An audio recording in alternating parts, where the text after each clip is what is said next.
ಇತ್ತೀಚಿನ ದಿನಗಳಲ್ಲಿ ಪ್ರಾಯದ ಹುಡುಗ ಹುಡುಗಿಯರಿಗಿಂತ ಈ ಆಂಟಿ ಅಂಕಲ್ಗಳ ಲವ್ ಸ್ಟೋರಿಗಳೇ ಹೆಚ್ಚಾಗಿ ಹೋಗಿದೆ. ಮೊನ್ನೆವರೆಗೂ ಲವ್ ಮಾಡಿ ಹುಡುಗ ಹುಡುಗಿ ಜೊತೆನೋ ಅಥವಾ ಹುಡುಗಿ ಹುಡುಗನ ಜೊತೆನೋ ಓಡೋಗ್ತಿದ್ರು. ಆದ್ರೆ ಇತ್ತೀಚೆಗೆ ತಾಳಿ ಕಟ್ಟಿ 4 ಗೋಡೆಗಳ ಮಧ್ಯೆ ಸಂಸಾರ ಮಾಡ್ಕೊಂಡಿರೋ ಆಂಟಿಗಳೇ ಹೆಚ್ಚಾಗಿ ಅಂಕಲ್ಗಳ ಜೊತೆ ಪರಾರಿಯಾಗ್ತಿದ್ದಾರೆ. ಇದೇ ರೀತಿ ಆನೇಕಲ್ನ ಆಂಟಿಯೊಬ್ಬಳು ಪ್ರಿಯಕರನ ಜೊತೆ ಪಲ್ಲಂಗವೇರೋಕೆ ಅಂತ ಪರಾರಿಯಾಗಿದ್ದು ಗಂಡ ದಿನನಿತ್ಯ ಕಣ್ಣೀರಿನಲ್ಲಿ ಕೈ ತೊಳಿತಾ ಇದ್ದಾನೆ. ಇವಳ ಹೆಸರು ಲೀಲಾವತಿ.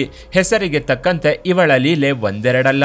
ಯಾಕಂದ್ರೆ ಇವಳಿಗೆ ಪ್ರೀತಿಸೋಕೆ ಒಬ್ಬ, ಮದುವೆಯಾಗೋಕೆ ಇನ್ನೊಬ್ಬ, ಸಂಸಾರ ಮಾಡೋಕೆ ಮತ್ತೊಬ್ಬ, ಇವನು ಬೋರಾದ್ರೆ ಅವನು ಬೋರಾದ್ರೆ ಇನ್ನೊಬ್ನು ಅಂತ ಸಿಕ್ಕವರ ಜೊತೆ ಸಂಸಾರ ಮಾಡೋದೆ ಇವಳ ಖಯಾಲಿ. ಹೀಗೆ 3 ಮಕ್ಕಳ ತಾಯಿಯೊಬ್ಬಳು ಗಂಡ ಮಕ್ಕಳನ್ನ ಬಿಟ್ಟು ಪ್ರಿಯಕರನ ಜೊತೆ ಪರಾರಿಯಾಗಿದ್ದಾಳೆ.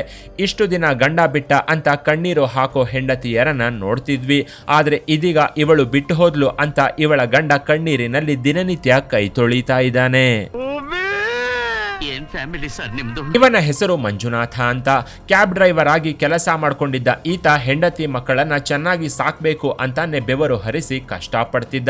ಆನೇಕಲ್ನ ಬಸವನಪುರದಲ್ಲಿ ಬಾಡಿಗೆ ಮನೆ ಮಾಡ್ಕೊಂಡು ಹೆಂಡತಿ ಮಕ್ಕಳೊಂದಿಗೆ ಹಾಯಾಗಿ ಸಂಸಾರ ಮಾಡ್ಕೊಂಡಿದ್ದ. ಅಸಲಿಗೆ ಈ ಲೀಲಾವತಿ ಮಂಜುನಾಥನ ಮೊದಲ ಗಂಡನೇನಲ್ಲ. ಇವನ ಟೋಕನ್ ನಂಬರ್ 2. 12 ವರ್ಷಗಳ ಹಿಂದೆ ಮಂಜುನಾಥನ ಪ್ರೇಮ ಪಾಶಕ್ಕೆ ಬಿದ್ದಿದ್ದ ಲೀಲಾ ಮೊದಲ ಗಂಡನಿಗೆ ಕೈಕೊಟ್ಟು ಇವನ ಜೊತೆ ಓಡ್ ಬಂದಿದ್ಲು. ಹೀಗೆ ಓಡ್ ಬಂದವಳು 11 ವರ್ಷದವರೆಗೂ ಇವನ ಜೊತೆ ಸಂಸಾರ ಮಾಡಿ 3 ಮಕ್ಕಳ ತಾಯಿಯಾಗಿದ್ಲು. ಆದ್ರೂ ಇವಳ ಮೈಯಲ್ಲಿದ್ದ ಕಾಮನಾಡಿಗಳು ಮಾತ್ರ ತಣ್ಣಗಾಗಿರ್ಲಿಲ್ಲ. 3 ಮಕ್ಕಳಾಗ್ತಿದ್ದಂತೆ ಗಂಡ ಸಂಸಾರದ ಜವಾಬ್ದಾರಿಯನ್ನ ಹೆಗಲ ಮೇಲೆ ಹೊತ್ಕೊಂಡು ಹಗಲು ರಾತ್ರಿ ದುಡಿತಿದ್ರೆ ಇವಳು ಮಾತ್ರ ದೇಹ ಬಾಧೆ ತೀರದೆ ಒದ್ದಾಡಿ ಹೋಗಿದ್ಲು. ಅಂದವೇ ಆಭರಣವಾಗಿದ್ದ ಇವಳಿಗೆ ಅದನ್ನ ಗಾಳ ಹಾಕಿ ಕಣ್ಣೋಟದಿಂದಲೇ ಕೊಲೆ ಮಾಡ್ತಿದ್ಲು. ಗಂಡ ಅನಿಸಿಕೊಂಡವನು ಹೊತ್ತು ಗೊತ್ತಿಲ್ಲದೆ ಕ್ಯಾಬ್ ಓಡಿಸಿಕೊಂಡು ಬೆವರು ಸುರಿಸಿ ಕಷ್ಟಪಡ್ತಿದ್ರೆ ಇತ್ತ ಲೀಲಾ ಮಾತ್ರ 4 ಗೋಡೆಗಳ ಮಧ್ಯೆ ರಾಸಲೀಲೆಯಾಡ್ತಾ ಕಾಮಬೇಗೆಯಲ್ಲಿ ಮುಳುಗಿ ತೇಲಾಡಿ ಬಿಡ್ತಿದ್ಲು. 2 ವರ್ಷದ ಹಿಂದೆ ಸಂತು ಅನ್ನೋ ಇವನು ಇವಳಿಗೆ ಪರಿಚಯವಾಗಿದ್ದ. ಅಲ್ಲಿಗಾಗ್ಲೇ ಕಾಮದ ಕಟ್ಟೆ ತುಂಬಿದ್ರಿಂದ ಈ ಲೀಲಾ ಕೂಡ ಸಂತು ಕಣ್ಣೋಟಕ್ಕೆ ಬೆರಗಾಗಿದ್ಲು. ಲೀಲಾ ದೇಹದಲ್ಲಿದ್ದ ಕಾಮನಾಡಿಗಳು ಸಂತು ಸಂಘವನ್ನ ಬಯಸಿ ಕುಣಿದಾಡೋಕೆ ಶುರು ಮಾಡಿದ್ವು.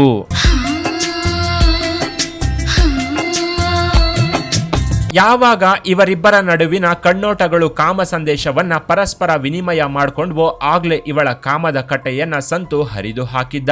ಯಾವಾಗ ಸಂತು ಸಾಕು ಅನ್ನೋವರೆಗೂ ಸುಖ ಕೊಡೋದಕ್ಕೆ ಶುರು ಮಾಡಿದ್ನೋ ಆಗ್ಲೇ ಇವಳ ಕಾಮ ಕಟ್ಟೆಯೊಡೆದು ರಸದಾರೆಯಾಗಿ ಹರಿಯೋಕೆ ಶುರುವಾಗಿತ್ತು. ಹೊತ್ತಲ್ಲದ ಹೊತ್ತಲ್ಲಿ ಲೀಲಾ ಮನೆಗೆ ಬರ್ತಿದ್ದವನ ಜೊತೆ ರೂಮ್ ಸೇರಿಕೊಳ್ತಿದ್ದ ಇವಳು ಸಂತು ಜೊತೆ ಬೆತ್ತಲಾಗಿ ಬೆವರು ಹರಿಸಿ ಸುಸ್ತಾಗಿ ಬಿಡ್ತಿದ್ಲು. ಮನೆಯಲ್ಲಿ ಮಕ್ಕಳಿದ್ದಾರೆ ಅನ್ನೋದನ್ನು ಮರೀತಿದ್ದ ಈ ಲೀಲಾ ಸಂತು ಜೊತೆ ಸಂತೃಪ್ತಿಯಾಗೋವರೆಗೂ ಸುಖದಲ್ಲಿ ಮುಳುಗಿ ತೇಲಾಡಿ ಬಿಡ್ತಿದ್ಲು. ಅತ್ತ ಗಂಡ ಕೆಲಸ ಅಂತ ಊರೂರು ಅಲಿತಿದ್ರೆ ಇತ್ತ ಲೀಲಾ ಸಂತು ಜೊತೆ ಸೇರ್ಕೊಂಡು ಬೆಡ್ರೂಮ್ ನಲ್ಲಿ ಉರುಳು ಸೇವೆ ಮಾಡ್ತಾ ಬೆವರು ಹರಿಸಿ ಬಾಯ್ ಫ್ರೆಂಡ್ ಜೊತೆ ಬೆತ್ತಲಾಗಿ ಮಲಗಿ ಬಿಡ್ತಿದ್ಲು. ಕಳೆದ 2-3 ವರ್ಷದಿಂದ ಕಾಮದ ಕಳ್ಳಾಟವಾಡ್ತಿದ್ದ ಈ ಜೋಡಿಯ ಕಾಮವಾಂಛೆ ಇತ್ತೀಚೆಗೆ ಪರಾಕಾಷ್ಠೆಗೆ ತಲುಪಿತ್ತು. ಮಿಲನ ಮಹೋತ್ಸವದ ಗಳಿಗೆಗಳನ್ನ ಮೈಮರೆಯುವಂತೆ ಆಚರಿಸಿಕೊಳ್ತಿದ್ದ ಈ ಜೋಡಿಯ ಕಾಮ ಇತ್ತೀಚೆಗೆ ಕಂಟ್ರೋಲ್ ತಪ್ಪಿತ್ತು. ಇದರಿಂದ ಲೀಲಾ ದಿನ ಸಂತು ಮನೆಗೆ ಹೋಗೋದು ಇಲ್ಲ ಅವನೇ ಇವಳ ಮನೆಗೆ ಬಂದು ಹೋಗೋದು ಮಾಡ್ತಿದ್ದ. ಗಂಡ ಡ್ಯೂಟಿ ಅಂತ ಹೊರಗೆ ಹೋಗ್ತಿದ್ದಂತೆ ಇತ್ತ ಪ್ರಿಯಕರನಿಗೆ ಫೋನ್ ಮಾಡ್ತಿದ್ದ ಲೀಲಾ ಅವನನ್ನ ಪಲ್ಲಂಗಕ್ಕೆ ಬರುವಂತೆ ಆಹ್ವಾನಿಸ್ತಿದ್ಲು. ಆದ್ರೆ ಯಾವಾಗ ಇವನ ಜೊತೆಗಿನ ಸುಖ ದಿನ ಬೇಕು ಅಂತ ಇವಳಿಗೆ ಅನಿಸೋಕೆ ಶುರುವಾಯ್ತೋ ಆಗ್ಲೇ ಇವಳು ಪ್ರಿಯಕರನ ಜೊತೆ ಪರಾರಿಯಾಗಿದ್ಲು. ಹೆಂಡತಿ ಕೈಕೊಟ್ಟು ಮನೆಯಿಂದ ಪರಾರಿಯಾಗ್ತಿದ್ದಂತೆ ಇವಳ ಗಂಡ ಮಂಜುನಾಥ ಬನ್ನೇರುಘಟ್ಟ ಪೊಲೀಸರ ಮೊರೆ ಹೋಗಿದ್ದ.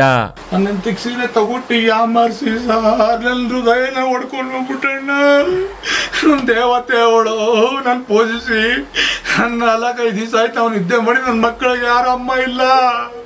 ಇವತ್ತು ನನ್ನ ಮಗನ್ ಬರ್ತಾಳೆ ಯಾಮಾರ್ಸ್ಬಿಟ್ಟ ಅವನು ಸಂತು ಫ್ರಾಡು.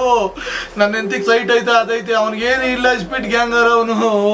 ನೋಡಿ ಸಾರ್ ಈ ಸೀರೆ ಅವನೇ ಕೊಡ್ಸಿರೋದು ನೋಡಿ ಸಾರ್ ಇವೆಲ್ಲ ಸೀರೆ ಕೊಡಿಸಿ ಎಲ್ಲ ಇದು ಮಾಡಿ ಮೋಡಿ ಮಾಡಿ ಮಲಗಿ ನನ್ನ ಮನೇಲೆ ಮಲಗಿರೋದು ಅವನು ಬಂದು. ಯಾವಾಗ ಆನೇಕಲ್ ಆಂಟಿಯ ಕಾಮ ಪುರಾಣ ಮೀಡಿಯಾಗಳಲ್ಲಿ ಬರೋಕೆ ಶುರುವಾಯ್ತೋ ಆಗ್ಲೇ ಇವಳು ಪ್ರತ್ಯಕ್ಷವಾಗಿ ನನಗೆ ಗಂಡ ಮಕ್ಕಳು ಯಾರೂ ಬೇಡ ಅಂತ ಸ್ಟೇಟ್ಮೆಂಟ್ ನ ಕೊಟ್ಟು ಕೈ ತೊಳ್ಕೊಂಡಿದ್ದಾಳೆ. ಇನ್ನು ಇವಳ ಕಾಮ ಪುರಾಣ ಕೇಳಿದ್ರೆ ಎಂತಹವರಾದ್ರೂ ಏನ್ ಗುರು ಇವಳ ಬಾಳು ಅನ್ನದೇ ಇರೋದಿಲ್ಲ. ಯಾಕಂದ್ರೆ ಮೊದಲ ಗಂಡನಿಗೆ ಕೈ ಕೊಟ್ಟಿದ್ದ ಲೀಲಾ ಬಳಿಕ ಈ ಮಂಜುನಾಥನನ್ನ ಮದುವೆಯಾಗಿದ್ಲು. 11 ವರ್ಷ ಇವನ ಜೊತೆ ಸಂಸಾರ ಮಾಡಿ 3 ಮಕ್ಕಳನ್ನು ಹುಟ್ಟಿಸಿಕೊಂಡಿದ್ಲು. ಈಗ ಪ್ರಿಯಕರನ ಜೊತೆ ಪರಾರಿಯಾಗಿದ್ದಾಳೆ. ಆದ್ರೆ ಗಂಡ ಹಾಗೂ ಪ್ರಿಯಕರನ ನಡುವಿನ ಗ್ಯಾಪ್ ಅಲ್ಲಿ ನಿಶಾಂತ್ ಅನ್ನೋನ ಜೊತೆನೂ ಇವಳು ಬೆತ್ತಲಾಗಿದ್ಲಂತೆ. ಸಂತು ಜೊತೆ ಸಂತಸದಲ್ಲಿ ತೇಲಾಡ್ತಿದ್ದ ಇವಳು ನಿಶಾಂತ್ ಅನ್ನೋನ ಜೊತೆಗೂ ಕಾಮದಾಟವನ್ನ ಆಡ್ತಿದ್ಲು ಅಂತ ಇವಳ ಗಂಡ ಮಂಜುನಾಥನೇ ಆರೋಪಿಸಿದ್ದಾನೆ. ನೀನ್ ಬಂದೇ ಇಲ್ಲ ನನ್ನ ಮನೆಗೆ ನೀನು.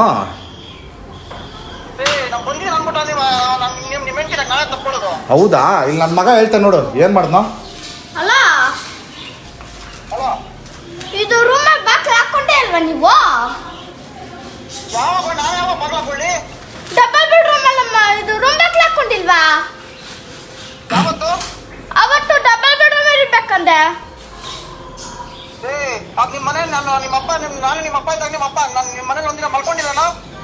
ಮಲ್ಕೊಂಡಿದ್ದೀರ? ಅಪ್ಪ ಇರ್ಲಿಲ್ಲ ಮನೆಯಲ್ಲಿ.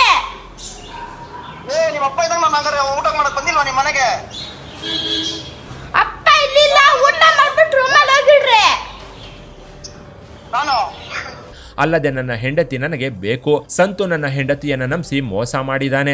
ನನ್ನ ಮಕ್ಕಳಿಗೆ ಮತ್ತು ನನಗೆ ನ್ಯಾಯ ಕೊಡಿಸಿ ಅಂತ ಪೊಲೀಸರ ಮೊರೆ ಹೋಗಿದ್ದಾನೆ. ಆಗಸ್ಟ್ 30ರಂದು ಲೀಲಾವತಿ ತನ್ನ 3 ಮಕ್ಕಳನ್ನ ಬಿಟ್ಟು ಪರಾರಿಯಾಗಿದ್ಲು. ಅವಳಿಗೆ ನಾನು 2ನೇ ಗಂಡ ಅಂತಾನು ಮಂಜುನಾಥ ಹೇಳಿದ್ದ. ಇವಳಿಗೆ ಇದಕ್ಕೂ ಮೊದಲು ಮತ್ತೊಬ್ಬನ ಜೊತೆ ಮದುವೆಯಾಗಿತ್ತು. ಅವನನ್ನ ಬಿಟ್ಟು ಬಂದು ನನ್ನ ಮದುವೆಯಾಗು ಅಂತ ಕೇಳ್ಕೊಂಡಿದ್ಲು. ಅವನು ತುಂಬಾ ಹಿಂಸೆ ಕೊಡ್ತಿದ್ದಾನೆ ಅಂತ ನನ್ನ ಹತ್ರ ಬಂದು ಕಣ್ಣೀರು ಹಾಕಿದ್ಲು. ಆಗ ನಾನೇ ಅವಳಿಗೆ ಬಾಳು ಕೊಟ್ಟೆ. ಇದಕ್ಕೆ ಸಾಕ್ಷಿಯಾಗಿ ನಮಗೆ 3 ಮಕ್ಕಳಿದ್ದಾರೆ. ಹೀಗಿದ್ರು ಅವಳು ನನ್ನ ಬಿಟ್ಟು ಇನ್ನೊಬ್ಬನ ಜೊತೆ ಪರಾರಿಯಾಗಿದ್ದಾಳೆ ಅಂತ ಮಂಜುನಾಥ ತನ್ನ ಅಳಲನ್ನ ಮೀಡಿಯಾಗಳ ಮುಂದೆ ತೋಡ್ಕೊಂಡಿದ್ದ. ನನ್ನ ಹೆಂಡ್ರು ತುಂಬಾ ಒಳ್ಳೆಯವಳು, ಯಾವನ ಜೊತೆ ಓಡಬಿಟ್ಲು. ಕೆಲವರು ಸಾಯೋವರೆಗೂ ಅದನ್ನೇ ಮೇಂಟೈನ್ ಮಾಡ್ತಾರೆ. ಗೊತ್ತಾಗಲ್ಲ, ಕಷ್ಟ. ಗಂಡ ಅನ್ನೋ ಪ್ರಾಣಿ ಆಗ್ಬಿಡ್ತಾನೆ. ಇದರಿಂದ ಪೊಲೀಸ್ ಸ್ಟೇಷನ್ಗೆ ಬಂದ ಲೀಲಾ ನನಗೆ ಪ್ರಿಯಕರನೇ ಬೇಕು ಅಂತ ತಾಳಿಯನ್ನ ಕಿತ್ತಿಟ್ಟು ಹೋಗಿದ್ದಾಳೆ. ಅಲ್ಲದೆ ಮತ್ತೆ ವಿಡಿಯೋ ಮಾಡಿ ಕಣ್ಣೀರು ಹಾಕಿದ್ದ ಇವಳು ನನಗೆ ಯಾರ ಜೊತೆನೂ ಅಕ್ರಮ ಸಂಬಂಧವಿಲ್ಲ. ಅಸಲಿಗೆ ನನ್ನ ಹೆಸರು ಲೀಲಾವತಿಯಾದ್ರೂ ನಾನಿನ್ನು ಶೀಲವತಿ. ಸಂತು ಜೊತೆ ನಾನೇ ಬಂದಿದ್ದು. ನನ್ನ ಗಂಡ ಅಂದ್ರೆ ನನಗೆ ಇಷ್ಟವಿಲ್ಲ. ನನಗೆ ಸಂತೂನೇ ಬೇಕು ಅಂತ ಇವಳು ಸಂಸಾರ ಹಾಗೂ ಗಂಡನಿಗೆ ಕೊನೆ ಮೊಳೆಯನ್ನ ಹೊಡೆದಿದ್ದಾಳೆ. ಆಸೆ ಇಲ್ಲ, ನನ್ನ ಗಂಡ ಅಂತ ಅನ್ನಿಸ್ಕೊಂಡಿರೋನು ನನ್ನ ಮಾನ ಮರ್ಯಾದೆ ಎಲ್ಲ ರಾಜ್ಗಾಕ್ಬಿಟ್ಟ. ನನ್ನ ಮಾನ ಮರ್ಯಾದೆ ಎಲ್ಲ ರಾಜಾಕ್ಬಿಟ್ರು. ನನ್ನ ತಲೆ ಎತ್ಕೊಂಡು ಓಡಾಡೋಕ್ಕಾಗ್ತಿಲ್ಲ. ತುಂಬ ಅಂದರೆ ತುಂಬ ಹಿಂಸೆ ಕೊಟ್ಟ. ನಾನು ತಡ್ಕೊಳಕ್ಕಾಗ್ತಿರ ನಾನು ಈ ನಿರ್ಧಾರ ತಗೊಂಡೆ. ನನಗೂ ಅವನಿಗೂ ಸಂಬಂಧನೇ ಇಲ್ಲ ಅಂತ ಬಿಟ್ಟು ಬರ್ಕೊಟ್ಬಿಟ್ರು ಕೂಡ ಈ ಥರ ಮಾಡ್ತಾರೆ. ಪ್ರೀತಿಗಿಂತ ನಂಬಿಕೆ ದೊಡ್ಡದು ಈ ದುನಿಯಾದಲ್ಲಿ. ಅದಿಲ್ಲ, ಎಲ್ಲ ತೀಟೆ ಕೆಲಸ. ಇನ್ನು ಈ ಸ್ಟೋರಿ ಬಗ್ಗೆ ನಿಮ್ಮ ಅಭಿಪ್ರಾಯವನ್ನ ಕಾಮೆಂಟ್ ಮಾಡಿ. ಕೆಳಗಿನ ಡಿಸ್ಕ್ರಿಪ್ಷನ್ ಬಾಕ್ಸ್ನಲ್ಲಿ ವಾಟ್ಸಪ್ ಚಾನಲ್ನ ಲಿಂಕ್ ಕೊಡಲಾಗಿದ್ದು ಅದನ್ನು ಸಹ ಫಾಲೋ ಮಾಡಿ. ಇನ್ನಷ್ಟು ಇಂಟ್ರೆಸ್ಟಿಂಗ್ ವಿಡಿಯೋಗಳಿಗಾಗಿ ಚಾನೆಲ್ನ ವಿಸಿಟ್ ಮಾಡಿ.